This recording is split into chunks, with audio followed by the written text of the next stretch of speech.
अस्सलाम वालेकुम class. Exercise 18.2 question number 4 आज देखेंगे और क्वेश्चन नंबर 4 हमारे पास है if F varies directly as M cube. F M cube के साथ डायरेक्टली वेरी कर रहा है व्हेन जब हमारे पास एम की वैल्यू 3 है और एफ की वैल्यू हमारे पास 81 है। ठीक है, find F when M is equal to 5। हमें एफ की वैल्यू मालूम करनी है जब एम की वैल्यू इसने बता दी और वो क्या है 5। ठीक है, तो सबसे पहले हम इक्वेशन बनाएंगे कि एफ और एम क्यूब कैसे है, डायरेक्टली रिलेशन है। तो सबसे पहले लिखेंगे एफ डायरेक्टली प्रोपोर्शनल है एम क्यूब के। जब प्रोपोर्शनल का सिंबल हटाते हैं तो क्या आ जाता है कांस्टेंट यानी के। तो मैंने लिखा एफ इज इक्वल टू के एम क्यूब। ठीक है, सबसे पहले हमें के की वैल्यू मालूम करनी पड़ेगी, देन हम एफ की वैल्यू फाइंड आउट करेंगे। तो के की वैल्यू फाइंड आउट करने के लिए हमें क्वेश्चन में एम की वैल्यू और एफ की वैल्यू गिवन है। तो एफ इज इक्वल टू क्या गिवन है, f इज इक्वल टू 81 और m क्या गिवन है 3। ठीक है, m की वैल्यू 3 गिवन है और f की वैल्यू क्या गिवन है 81। इसकी हेल्प से, इन दोनों वैल्यूज की हेल्प से हम k की वैल्यू फाइंड आउट कर सकते हैं।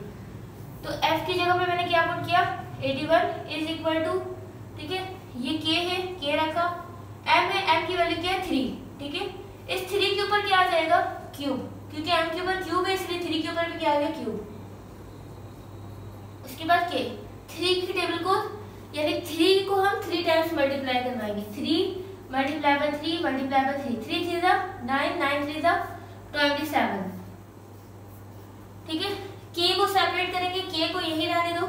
27 के से मल्टीप्लाई हो रहा है इज इक्वल टू से पहले आकर डिवाइड। ठीक है, अच्छा अगर 9 की टेबल देखो तो 9 9 से क्या होता है 81, 9 3 जा 27, 3 1 जा 3, 3 3 जा क्या होता है 9। यानी k की वैल्यू आपके पास आ गई, k किसके इक्वल हो गया 3 की। ठीक है, k किसके इक्वल आ रहा है 3 के, क्योंकि यहाँ पे क्या बचा हमारे पास 1 और नीचे हम 1 शो नहीं करते। हाँ अगर ऊपर 1 है तो हम शो करते हैं, नीचे 1 हो तो हम शो नहीं करते। अब हमारे पास k की वैल्यू आ गई, हमारे पास m की वैल्यू क्वेश्चन में गिवन है, फाइंड क्या करने का है f। तो सबसे पहले इसको मैंने इक्वेशन 1 का नाम दे दिया, जो इक्वेशन मैंने बनाई है उसको मैंने इक्वेशन 1 का नाम दिया। तो अब की बार मैं यहाँ पे क्या लिखूंगी फ्रॉम इक्वेशन 1। अब इक्वेशन 1 हमारे पास क्या है f इज इक्वल टू के, f इज इक्वल टू के एम क्यूब। ठीक है, k की वैल्यू अभी हमने फाइंड आउट की है, m की वैल्यू हमें पता है, f की वैल्यू फाइंड आउट करने में। तो मैंने यहाँ क्या लिखा f is equal to question mark 1 m is equal to 5। तो f is equal to k की जगह हमने पुट कर दिया 3। ठीक है, और m की वैल्यू क्या है 5, 5 का क्या हो गया क्यूब। तो f इज इक्वल टू 3, 5 का क्यूब लेंगे यानी 5 को 3 टाइम्स मल्टीप्लाई करवाएंगे।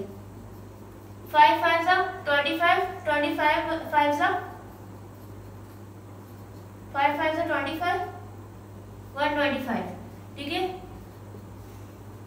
अब क्या करेंगे बेसिकली 3 को 1 to 5 से मल्टीप्लाई कराएंगे। तो 3 को 1 to 5 से मल्टीप्लाई कराने पे क्या आएगा 375, यानी f की वैल्यू 375 आएगी जब m की वैल्यू क्या है हमारे पास 5 है। और ये हो गया हमारा आंसर। क्वेश्चन नंबर 4 हो गया यहाँ पे कंप्लीट। अब स्टार्ट करेंगे क्वेश्चन नंबर 5। क्वेश्चन नंबर 5 हमारे पास है if y varies inversely as x। अब की बार जो है वो y वेरी कर रहा है x के साथ, लेकिन इस बार जो रिलेशन है वो डायरेक्टली नहीं बल्कि इस बार इनवर्सली है। ठीक है, अच्छा उसके बाद कंडीशन क्या है y की वैल्यू 10 है जब x की वैल्यू क्या है 3 है। उसके बाद हमें फाइंड आउट करना है y की वैल्यू फाइंड आउट करेंगे और x की वैल्यू हमें गिवन है 10। ठीक है, तो अगेन क्वेश्चन हम उसी तरह से सॉल्व करेंगे, लेकिन इस बार हम डायरेक्टली के लिए सॉल्व नहीं करेंगे, इस बार हम इनवर्सली के लिए सॉल्व करेंगे। क्वेश्चन में क्या लिखा है inversely, that means y x के साथ वेरी कर रहे हैं इनवर्सली। इनवर्सली का मतलब होता है हम प्रोपोर्शनल का सिंबल लगाएंगे, इनवर्सली का मतलब है 1/x। ठीक है, इनवर्सली का मतलब होता है जो भी आगे रिलेशन हमें गिवन है, ठीक है, जैसे हमारे पास इनवर्सली किसके साथ है x के साथ है। तो अब की बार इनवर्सली के लिए हम क्या लिखेंगे 1/x। अगेन इस प्रोपोर्शनल के सिंबल को हटाएंगे तो क्या आ जाएगा कांस्टेंट यानी k। ठीक है, k और फिर 1/x यानी k जो है 1/x से मल्टीप्लाई हो रहा है। ठीक है, अच्छा उसके बाद क्वेश्चन में सबसे पहले तो आप यहाँ देखो हमारे पास k है और मुझे इस k की वैल्यू फाइंड आउट करनी है ताकि हम y की वैल्यू फाइंड आउट कर सके। ठीक है, तो सबसे पहले हम क्या करेंगे, y की वैल्यू हमारे पास क्या है, y is equal to 10 when y की वैल्यू 10 है, जब हमारे पास x की वैल्यू क्या है 3 है, when x is equal to 3।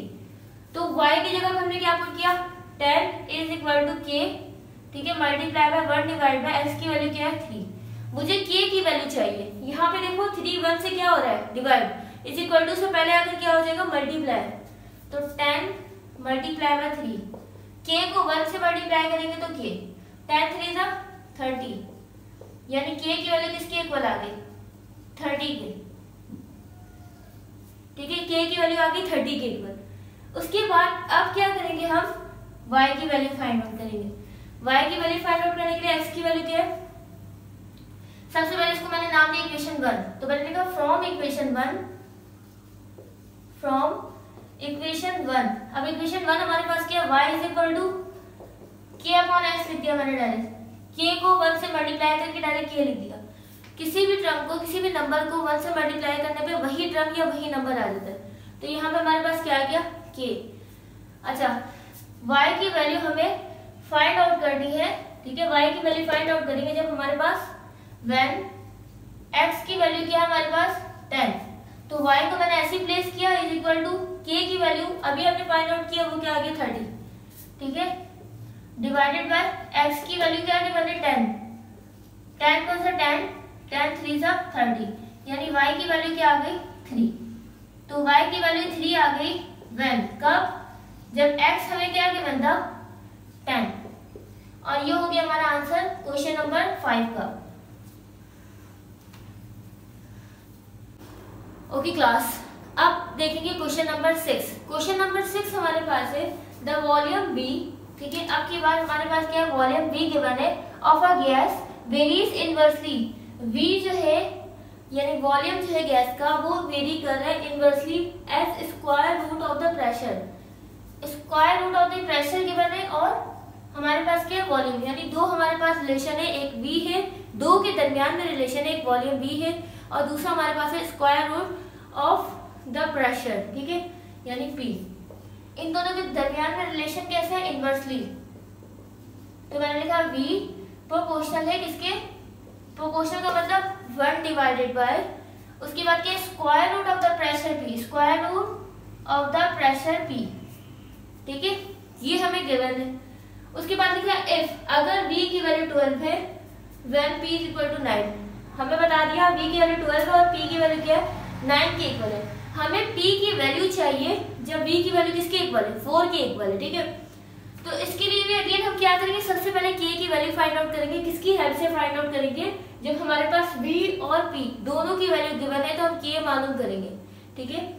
तो प्रोपोर्शनल के सिंबल को हटाकर क्या लगाते हैं K, ठीक है, और ये 1 divided by square root of P, ठीक है। हमें क्या गिवन है व्हेन, हमें क्या गिवन है V की वैल्यू 12 गिवन है और P की वैल्यू क्या गिवन है 9, तो मैंने V की जगह पे क्या रख दिया 12 is equal to K 1 divided by P की जगह पे क्या रखेंगे 9। अच्छा, 12 इज इक्वल टू K को यहाँ पे K क्या हो रहा है 1 से मल्टीप्लाई हो रहा है ना, K 1 से यहाँ पे क्या हो रहा है मल्टीप्लाई, तो K 1 से क्या हो गया K। स्क्वायर रूट ऑफ 9 निकालेंगे तो क्या आएगा, सिंपली स्क्वायर रूट निकालने के लिए हम क्या लेते हैं एलसीएम, तो मैंने यहाँ पे 9 लिखा, 3 3 जा 9, 3 1 जा 3, तो यानी 9 की जगह पे हम क्या रखेंगे 3 मल्टीप्लाई बाय 3, 3 मल्टीप्लाई बाय 3, ये दो का पेयर बन रहा है और स्क्वायर रूट की वैल्यू क्या होती है 1/2, यानी ये 3 12 इज इक्वल टू K, ये 3 दो का पेयर बन रहा है ना, 3 जो वो 2 टाइम्स है, तो मैंने क्या किया पेयर बन रहा था इसको बाहर निकाल दिया रूट से, ठीक है। अब K को सेपरेट करना है, K को सेपरेट करने के लिए इस K को यही रखेंगे, 3 क्या हो रहा है K से डिवाइड हो रहा है, 3 K से डिवाइड हो रहा है तो 3 इज इक्वल टू से पहले जाकर क्या हो जाएगा मल्टीप्लाई, तो मैंने लिखा 12 multiply by 3 is equal to K, तो 12 3 से क्या होता है 36, यानी K की वैल्यू आ गई 36, ठीक है। यहाँ तक तो हमने सिर्फ और सिर्फ k की वैल्यू फाइंड आउट की। अब की बार हम p की वैल्यू फाइंड आउट करेंगे, ठीक है। हमें k की वैल्यू पता है, v की वैल्यू पता है, तो हम p मालूम कर सकते हैं। तो मैंने यहाँ पे लिखा p की वैल्यू फाइंड करेंगे, p equal to question mark when v is equal to 4। p की वैल्यू फाइंड करेंगे जब v की वैल्यू क्या है 4। सबसे पहले इसको मैंने इक्वेशन 1 का नाम दिया, ठीक है। इक्वेशन 1 का नाम आप लोग लाजमी दोगे, जहाँ पे आप प्रोपोर्शनल का सिंबल हटा के कांस्टेंट k लगाओगे वहां पे। तो मैंने यहाँ पे लिखा फ्रॉम इक्वेशन 1। अब इक्वेशन 1 हमारे पास क्या है, v इज इक्वल टू, अच्छा k को सिंपली 1 से मल्टीप्लाई करके लिखेंगे तो k बनता है क्या होता है k और फिर square root of p। v की वैल्यू गिवन है क्या है 4 इज इक्वल टू k की वैल्यू क्या है हमारे पास 36 और यहाँ पे क्या है स्क्वायर रूट ऑफ p। मुझे स्क्वायर रूट ऑफ p को सेपरेट करना है, तो मुझे क्या करना पड़ेगा, स्क्वायर रूट ऑफ p को इधर ले जाओ और 4 को नीचे ले आओ, ठीक है। तो मैंने लिखा square root of p is equal to 36 divided by 4। अगर किसी को कंफ्यूजन है कि मैंने ये स्टेप किस तरह किया, उनके लिए मैं एक स्टेप और कर देती हूँ, वो इस तरह से कि यहाँ पे मैंने सिंपली क्या करेंगे, रूट p डिवाइड हो रहा है इज इक्वल टू से पहले ले जाओ तो क्या हो जाएगा multiply 4p is equal to 36। अब मैं क्या करूंगी, रूट p को सेपरेट करेंगे, इस रूट p को यही रहने देंगे, ठीक है। 36 को भी यही रखा, ये 4p से क्या हो रहा है मल्टीप्लाई इज इक्वल टू के बाद आकर क्या होगा डिवाइड, 4 1 जा 4 4 9 जा 36, यानी स्क्वायर रूट ऑफ p की वैल्यू आ गई 9। लेकिन मुझे स्क्वायर रूट ऑफ p नहीं चाहिए, मुझे सिर्फ और सिर्फ p की वैल्यू चाहिए, ठीक है। अब मुझे इस p की वैल्यू फाइंड करने के लिए मुझे इस स्क्वायर रूट को खत्म करना पड़ेगा। अब स्क्वायर रूट को खत्म करने का क्या तरीका है, स्क्वायर रूट को खत्म करने का तरीका है बोथ साइड स्क्वायरिंग कर दो, ठीक है। तो मैंने लिखा स्क्वायरिंग ऑन बोथ साइड, ठीक है। अब वहां पे क्या है स्क्वायर रूट ऑफ p, इसका मैंने स्क्वायर किया इज इक्वल टू वहां पे क्या है 9, तो 9 की तरफ भी क्या किया स्क्वायर, स्क्वायरिंग दोनों तरफ करेंगे, सिर्फ एक तरफ कभी भी नहीं करते। तो ये स्क्वायर रूट और ये स्क्वायर कैंसिल हो गए तो क्या बचा p। 9 का स्क्वायर मतलब 9 को 2 टाइम्स मल्टीप्लाई करेंगे, 9 9 सा 81, ठीक है। तो p की वैल्यू क्या आ गई 81, p is equal to 81 when v is equal to 4। और ये हो गया हमारा आंसर और क्वेश्चन नंबर 6 यहाँ पे हो गया कंप्लीट। क्लास अभी क्वेश्चन नंबर 7, अब हम क्वेश्चन नंबर 7 सॉल्व करने लगे हैं और अब की बार क्वेश्चन नंबर 7 में हमें स्टेटमेंट नहीं बल्कि बकायदा इक्वेशन बना के दे दिया इसमें, ठीक है। तो f जो है वो इनवर्सली प्रोपोर्शनल है r स्क्वायर के and f is equal to 8 when r is equal to 2। Relation बता दिया हमें और हमें f की वैल्यू बता दी और r की वैल्यू बता दी। अब हम फाइंड करेंगे f की वैल्यू जब r की वैल्यू हमें 5 गिवन है और नंबर 2 में हम r की वैल्यू फाइंड करेंगे जब हमें f की वैल्यू गिवन है और वो है 24। तो सबसे पहले मैंने लिखा सॉल्यूशन, ठीक है। सॉल्यूशन लिखने के बाद हमें जो इक्वेशन गिवन है वो क्या है f इनवर्सली प्रोपोर्शनल है r स्क्वायर की। प्रोपोर्शनल का सिंबल हटाते हैं तो क्या आता है k, तो मैंने लिखा f is equal to k 1 divided by r square. सबसे पहले k की वैल्यू फाइंड करेंगे, किसकी हेल्प से, जो हमारे पास वैल्यूज गिवन है f और r की। मैंने लिखा f is equal to 8 when r is equal to 2। तो f की जगह पे हम 8 रखेंगे और k हमने एज इट इज लिखा। अभी मैंने आप लोगों को बताया था k और 1 के दरमियान में कोई साइन नहीं है, दैट मींस मल्टीप्लाई का साइन है, ठीक है। और r स्क्वायर है तो r की वैल्यू हमें 2 गिवन है, यानी 2 के ऊपर क्या आ जाएगा स्क्वायर। तो 8 इज इक्वल टू k को 1 से मल्टीप्लाई करेंगे k 2 का स्क्वायर यानी 2 2 सा 4, ठीक है। k को सेपरेट करना है, k को यही रहने देंगे 4, यहाँ पे k से क्या हो रहा है डिवाइड इज इक्वल टू से पहले आकर क्या हो गया मल्टीप्लाई, यानी 8 multiply by 4 is equal to k। 8 4 जा 36 32, ठीक है। 8 4 जा 32 इज इक्वल टू k की वैल्यू किसके इक्वल आ गई 32 के, ठीक है। इसको मैंने इक्वेशन 1 का नाम दिया। अच्छा यहाँ तक तो हमने k की वैल्यू फाइंड आउट की। अब हम पार्ट 1 के लिए सॉल्व करेंगे, देन पार्ट 2 के लिए सॉल्व करेंगे। तो मैंने लिखा 4 1, यानी अब की बार मैं ये मालूम कर रही हूँ, यानी f की वैल्यू मालूम कर रही हूँ। तो f is equal to question mark when r is equal to 5।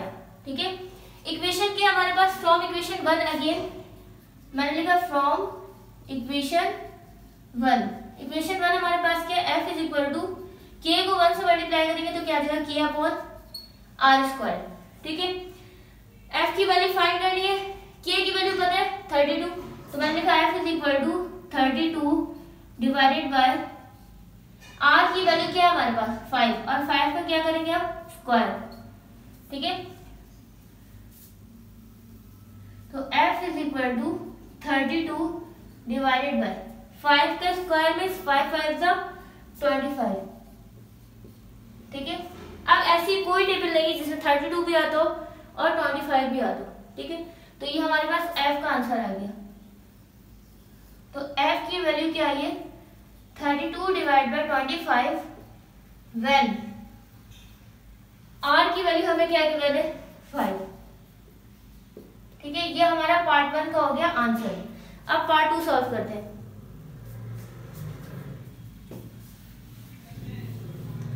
तो मैंने हेडिंग लगाई 4 2। ठीक है, 2 के लिए हमारे पास r की वैल्यू फाइंड करेंगे, r is equal to question mark when f is equal to 24। ठीक है, अच्छा सबसे पहले मैंने लिखा फ्रॉम इक्वेशन 1, क्योंकि इक्वेशन 1 की हेल्प से ही हम सॉल्व करेंगे। फ्रॉम इक्वेशन 1, और इक्वेशन 1 हमारे पास क्या है, f is equal to k upon r square. ये इक्वेशन 1 है हमारे पास। f की वैल्यू पता है 24, k की वैल्यू पता है 32, r स्क्वायर की वैल्यू नहीं पता। r स्क्वायर को सेपरेट करेंगे कैसे, सबसे पहले इस r स्क्वायर को इज इक्वल टू से पहले ले जाओ, तो क्या हो जाएगा, यहाँ डिवाइड हो रहा था, यहाँ आकर क्या हो जाएगा मल्टीप्लाई। ठीक है, इसके बाद क्या करोगे, 24 जो है वो r स्क्वायर से मल्टीप्लाई हो रहा है, तो इज इक्वल टू के बाद आकर क्या हो जाएगा डिवाइड। तो मैंने लिखा r square is equal to 32 divided by 24। 2 1 जा 2, 2 2 जा 4, 2 1 जा 2, 2 6 जा 12। ठीक है, 2 6 जा 12, 2 8 जा 16, 2 3 जा 6, 2 4 जा क्या हो गया 8, यानी r स्क्वायर की वैल्यू क्या आ गई 4 डिवाइडेड बाय 3। अब मुझे क्या करना पड़ेगा, स्क्वायर खत्म करना पड़ेगा, क्योंकि मुझे सिर्फ और सिर्फ r की वैल्यू चाहिए। तो स्क्वायर खत्म करने के लिए क्या करते हैं, टेकिंग स्क्वायर रूट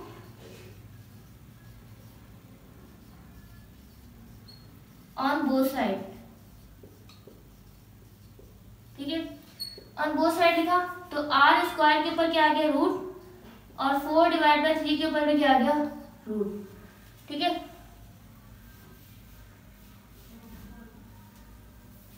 तो ये स्क्वायर r से कैंसिल हो गया, तो क्या बचा r इज इक्वल टू 4 का स्क्वायर रूट क्या होता है 2।